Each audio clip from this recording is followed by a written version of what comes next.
इस ट्यूटोरियल में हम लोग जावास्क्रिप्ट पे क्वेश्चन डिस्कस करेंगे एंड मेरा आप सभी लोग से रिक्वेस्ट है कि इस ट्यूटोरियल का जो पहला क्वेश्चन है उसका आप सभी लोग आंसर करने की कोशिश करें, क्योंकि जो पहला क्वेश्चन है वो आपका लेवल बताएगा कि आप जावास्क्रिप्ट को कितने इन डेप्थ में जानते हैं।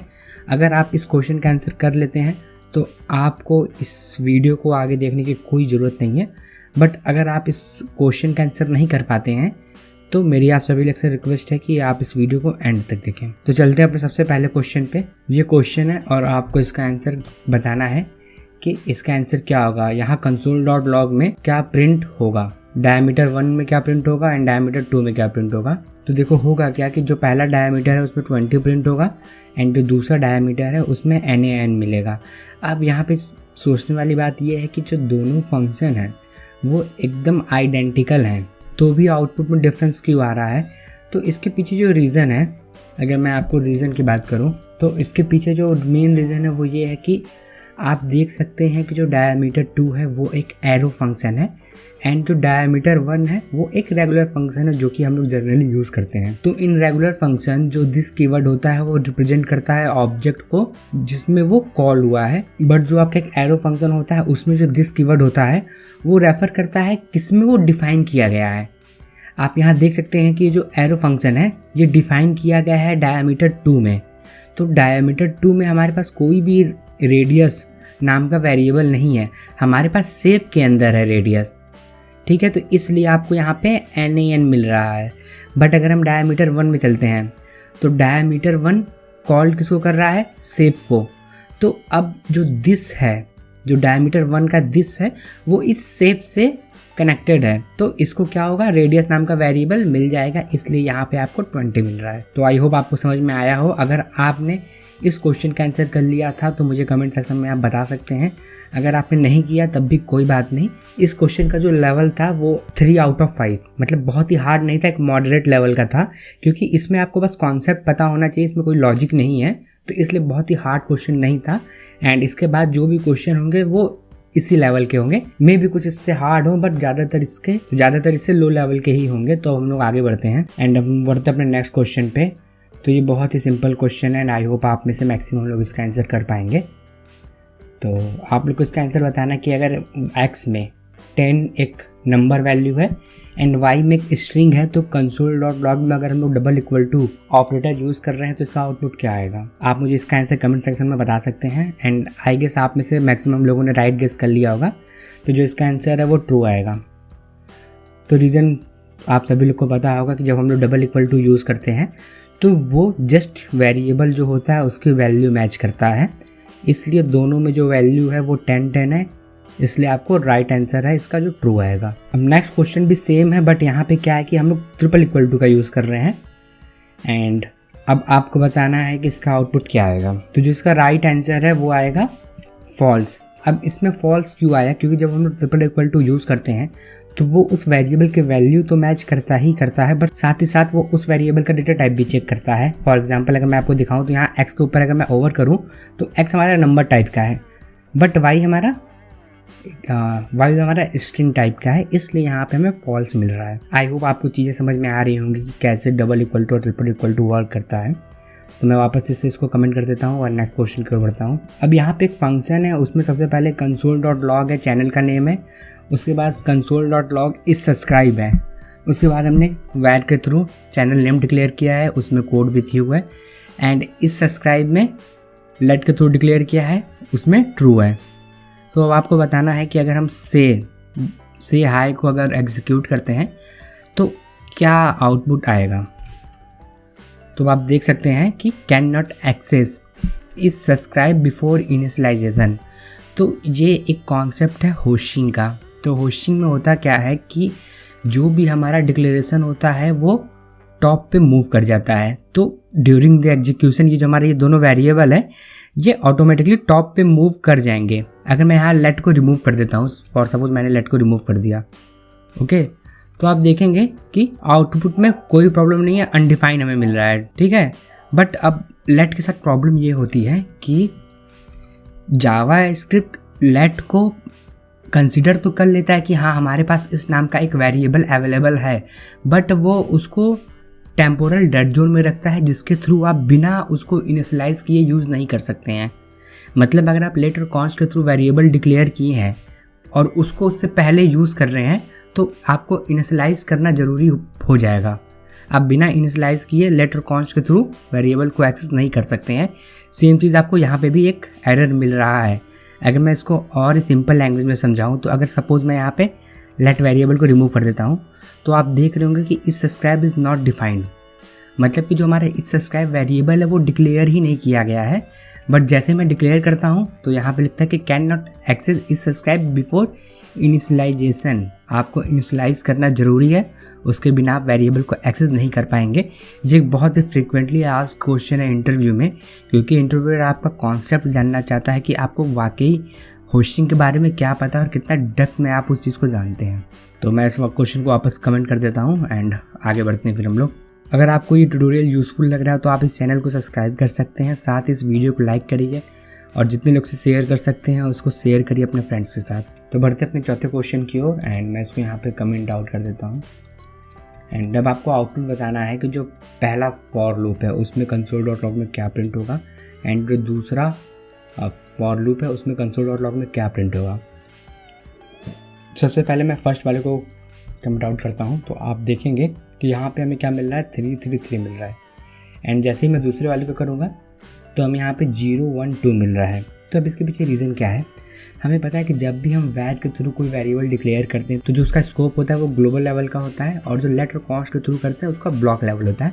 इसमें आई थिंक आपको अभी तक कोई भी कन्फ्यूजन नहीं होनी चाहिए वेरिएबल के स्कोप को लेके, क्योंकि इस पर मैंने मल्टीपल टाइम आपको शॉर्ट्स ऐसे करा चुके हैं जिसमें इस चीज़ से रिलेटेड क्वेश्चन है। डिस्क्रिप्शन में उस प्लेलिस्ट का लिंक होगा, आप चाहें तो जाके सभी क्वेश्चन सॉल्व कर सकते हैं। तो अब मैं यहाँ पे आपको एक इंटरेस्टिंग चीज़ बताता हूँ कि जो भी एसिंग फंक्शन होते हैं वो क्या होते हैं, वो एकदम लास्ट में एग्जीक्यूट होते हैं, क्योंकि वो स्टैक में एकदम बॉटम में स्टोर किए जाते हैं।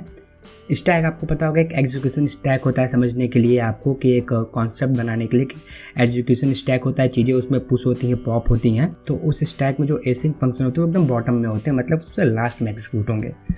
तो अब जब यहाँ पे जो ये आई है इसका स्कोप ग्लोबल लेवल का है, तो जब इसका स्कोप ग्लोबल लेवल का है तो अगर कोई भी चेंजेस होगा तो वो जो उसका लास्ट चेंजेस होगा console.log में वही प्रिंट होगा, क्योंकि वो एकदम लास्ट में एग्जीक्यूट हो रहा है। तो इसलिए आपको यहाँ पे 333 मिला 3 बार, क्योंकि आई की value 1 global change, 2 global change और जैसे ही उसके बाद वो 3 हो गया तो ग्लोबल चेंज हो गया है। तो ग्लोबल चेंज मतलब क्या हुआ कि आप उसको कहीं भी एक्सेस करेंगे तो आपको वैल्यू सेम ही हर जगह मिलेंगी। बट लेट के थ्रू डिक्लेयर में हमें क्या एडवांटेज है कि जो उसका स्कोप होता है वो ब्लॉक लेवल का होता है, मतलब कि हर एक ब्लॉक के लिए आई की एक स्पेसिफिक वैल्यू होगी, इसलिए यहाँ पे हमें 012 मिल रहा है। आई होप आपको इसका एक्सप्लेनेशन समझ में आया होगा। तो बढ़ते अपने नेक्स्ट क्वेश्चन की ओर और हमारा नेक्स्ट क्वेश्चन जो है वो बहुत ही सिंपल है। अब देखिए, एक नेम नाम का वेरिएबल है, स्ट्रिंग टाइप का है। यहाँ पे हमने लिखा है कोड विथ यू, दूसरा नेम टू नाम से है एंड न्यू स्ट्रिंग के थ्रू हम लोग एक स्ट्रिंग क्रिएट कर रहे हैं। एंड हम लोग कर कुछ नहीं रहे हैं, बस console.log में पहला नेम को हम लोग कंपेयर कर रहे हैं, उसके बाद दोनों को कंपेयर कर रहे हैं बेसिकली, जो हमने एकदम पहले वाले क्वेश्चन में किया था। बट एक में हमें ट्रू मिल रहा है, दूसरे में फॉल्स मिल रहा है। तो इसके पीछे रीज़न बहुत ही सिंपल है। अब देखिए, जब भी हम लोग न्यू कीवर्ड के थ्रू कोई स्ट्रिंग जनरेट करते हैं तो होता क्या है कि उसके अराउंड एक ऑब्जेक्ट क्रिएट हो जाता है। जैसे अगर मैं यहाँ पे ओवर करूँगा तो आप देखेंगे कि ये हमारा स्ट्रिंग टाइप का तो है, नो डाउट, बट हो क्या रहा है कि ये विद इन द ऑब्जेक्ट है। अगर मैं इसको console.log में अगर आपको प्रिंट करके दिखाऊं तो आप देखेंगे ये एक ऑब्जेक्ट में क्रिएट कर दिया है इसको, देख रहे हैं 0 1 2 3 सबको एक स्पेसिफिक वैल्यू असाइन किया हुआ है। तो इसीलिए डबल इक्वल टू आपको तो ट्रू मिलेगा, बट जहाँ पे बारी आएगी ट्रिपल इक्वल टू की वहाँ पे आपको फॉल्स मिलेगा। तो ये देखिए, अगर आप दोनों का काम सेम है, अगर आप जावा स्क्रिप्ट में इस डायरेक्ट भी अगर आप एक स्ट्रिंग को क्रिएट करते हैं तो कोई प्रॉब्लम नहीं है, बट रिकमेंड आपको नहीं किया जाता है कि आप न्यू स्ट्रिंग के थ्रू कोई भी वेरिएबल को, कोई भी स्ट्रिंग को क्रिएट करें। इसके पीछे रीज़न क्या है कि एक बहुत ही कॉम्प्लेक्स आपको मेथड फॉलो करना पड़ेगा पर्टिकुलर स्ट्रिंग पे कोई फंक्शन या कोई भी मेथड अप्लाई करने के लिए। दोनों का रिजल्ट सेम है, कोई डिफरेंस नहीं है, बट न्यू के थ्रू अगर आप करेंगे तो आप अननेसेसरी अपने ऊपर ज़्यादा बर्डन देंगे, तो इसलिए ये मेथड रिकमेंड नहीं है। जस्ट ये क्वेश्चन था इसलिए मैंने इसको आप लोग को बता दिया, एंड आई होप आपको समझ में आई होगी चीज़ें। तो बढ़ते अपने अगले क्वेश्चन पे, एंड हमारा अगला क्वेश्चन बहुत ही सिंपल है। मैंने अपनी कम्युनिटी में इसको पोस्ट किया था, एंड मुझे पता है कि आप में से मैक्सिमम लोग इसका आंसर मुझे कमेंट सेक्शन में बता देंगे। तो आप लोग को बताना है कि console.log में क्या प्रिंट होगा, एंड आप में से मैक्सिमम लोगों ने इसमें फॉल्स ही गेस किया होगा, एंड जिन लोगों ने फॉल्स किया है उन्होंने सही गेस किया है। अब इसके पीछे रीज़न क्या है, अगर मैं जस्ट a=b को करता हूँ तो यहाँ पे हमें ट्रू मिल रहा है। अब हो क्या रहा है कि हमें तो मिला ट्रू, अब यहाँ पे कंपेयर हो रहा है 5=5 कंपेयर नहीं हो रहा है, ट्रू = 5 कंपेयर हो रहा है, इसलिए यहाँ पे हमें फॉल्स मिल रहा है। जावास्क्रिप्ट में होता क्या है कि जावास्क्रिप्ट में सभी प्रोग्रामिंग लैंग्वेज में कि लेफ़्ट टू राइट एग्जीक्यूट होगा, तो जब ये पहले a=b होगा तो यहाँ पे हमें 5 होगा, बट वहाँ से हमें जो आउटपुट मिल रहा है, जो आउटपुट रिटर्न हो रहा है वो ट्रू हो रहा है, वो वैल्यू नहीं, वो ट्रू रिटर्न हो रहा है। तो उसके बाद हम क्या कंपेयर करेंगे, ट्रू = 5, इसलिए हमें यहाँ पे फॉल्स मिल रहा है। एक बूलियन वैल्यू हो गई और एक आपकी नंबर वैल्यू नंबर वैल्यू हो गई।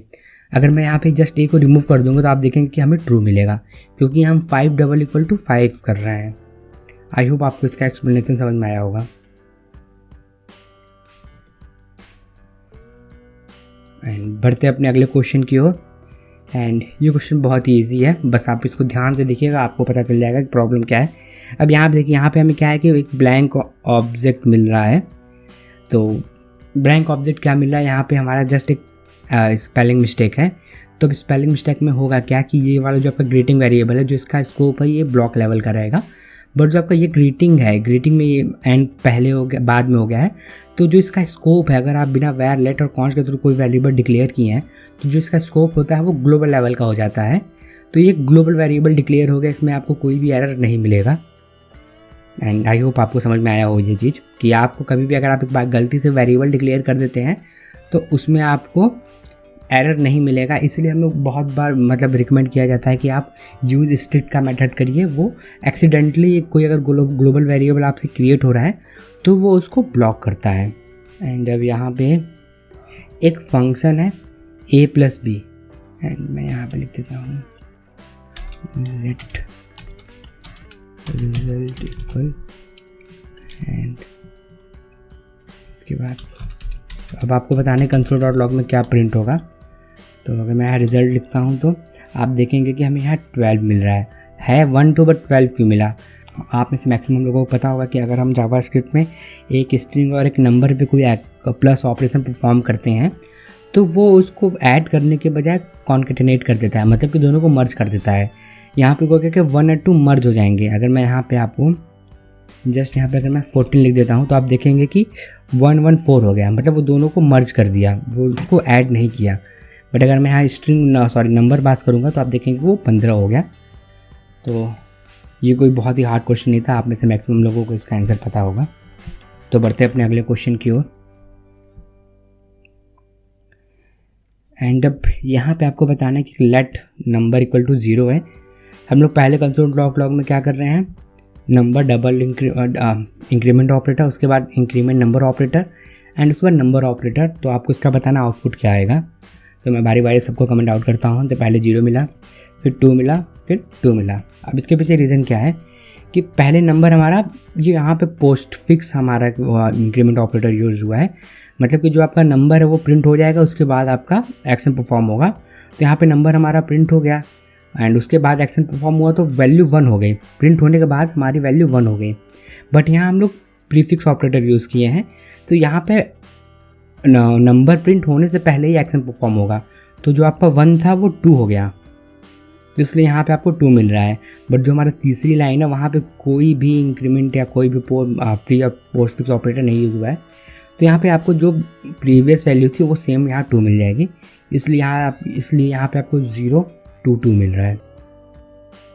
तो मैं इसको वापस कमेंट आउट करता हूँ। बढ़ते अपने नेक्स्ट क्वेश्चन की ओर, जो कि हमारा 10वां क्वेश्चन है। अब यहाँ पे हमने वैर के थ्रू 2 बार वेरिएबल को डिक्लेयर किया है। तो आपको बताना जो हमारा console.log है उसमें जो हमने नंबर लिखा है वहाँ पे एरर प्रिंट होगा कि 8 होगा कि 10 होगा। तो यहाँ पे हमको 10 मिलेगा। अब इसके पीछे रीज़न क्या है कि अगर आप वैर के थ्रू कोई वेरिएबल डिक्लेयर किए हैं तो आप उसको मल्टीपल टाइम डिक्लेयर कर सकते हैं, इनिशियलाइज़ कर सकते हैं, कोई प्रॉब्लम नहीं है, आपको कोई एरर नहीं मिलेगा। बस जो आप लास्ट डिक्लेयर किए रहेंगे या लास्ट इनिशियलाइज़ किए रहेंगे वो उसी के वैल्यू को कंसिडर करेगा आगे, इसलिए यहाँ पे आपको 10 मिल रहा है। अब इसी से रिलेटेड नेक्स्ट क्वेश्चन है जो कि आपका है, मैंने यहाँ लेट के थ्रू डिक्लेयर किया है। तो अब आपको बताना है कि आउटपुट क्या आएगा। तो आप लोग समझ गए होंगे कि यहाँ पे हमें एरर मिलेगा। एरर क्यों मिलेगा कि वैर के थ्रू आप डिक्लेयर कर रहे हैं तो वहाँ पे आपको तो फैसिलिटी मिल जाती है कि आप मल्टीपल टाइम डिक्लेयर कर सकते हैं, बट लेट में आपको ये फैसिलिटी नहीं मिलती है। आप डिक्लेयर सिंगल टाइम करेंगे बट आप इनिशियलाइज मल्टीपल टाइम कर सकते हैं, तो इसलिए यहाँ पे आपको एरर मिल रहा है। और कॉन्स्ट के थ्रू आप, अगर मैं यहाँ एक कॉन्स्ट का एग्जांपल ले लेता हूँ, फॉर सपोज जैसे मैंने डिक्लेयर तो लेट में सिर्फ एक बार कर सकते हैं, तो मैंने यहाँ डिक्लेयर एक बार किया, बट अब क्या हम उसकी वैल्यू आगे या इनिशियलाइज बार बार कर रहे हैं या उसकी वैल्यू चेंज कर रहे हैं। बट अगर यहाँ कॉन्स्ट के थ्रू हम लोग डिक्लेयर कर दिए तो अब कॉन्स्ट में होता क्या है कि अगर आपने एक बार जो वैल्यू असाइन कर दी है उसके बाद आप वैल्यू चेंज नहीं कर सकते हैं, इवन आप उसको दोबारा इनिशियलाइज भी नहीं कर सकते हैं। इसलिए यहाँ पे आप नंबर 10 ये आपको एरर देगा। तो आई होप आपको समझ में आया होगा ये क्वेश्चन। अब बढ़ते हैं अपने इस ट्यूटोरियल के लास्ट क्वेश्चन पे। एंड सॉरी, ये तो आपका कांस्टेंट का ही क्वेश्चन है जो मैंने आपको प्रीवियस एग्जांपल में ही बता दिया, तो अब आपको इसका आंसर पता होगा क्या होगा। इसका जो आंसर आएगा कि असाइनमेंट टू कॉन्स्ट वेरिएबल, ठीक है। मतलब आप इसको दोबारा रीअसाइन नहीं कर सकते, सॉरी इसमें आप मतलब आप इस वैल्यू में, मतलब आप इस वेरिएबल में कोई चेंजेस नहीं कर सकते हैं। आई होप आपने इस ट्यूटोरियल को एंजॉय किया होगा। अगर आपको ऐसे और ट्यूटोरियल चाहिए तो आप मुझे कमेंट सेक्शन में बता सकते हैं। आप चैनल को सब्सक्राइब कर सकते हैं, वीडियो को लाइक कर सकते हैं एंड अपने फ्रेंड्स के साथ शेयर कर सकते हैं। आज के लिए इतना, मिलते हैं नेक्स्ट वीडियो में, तब तक के लिए बाय।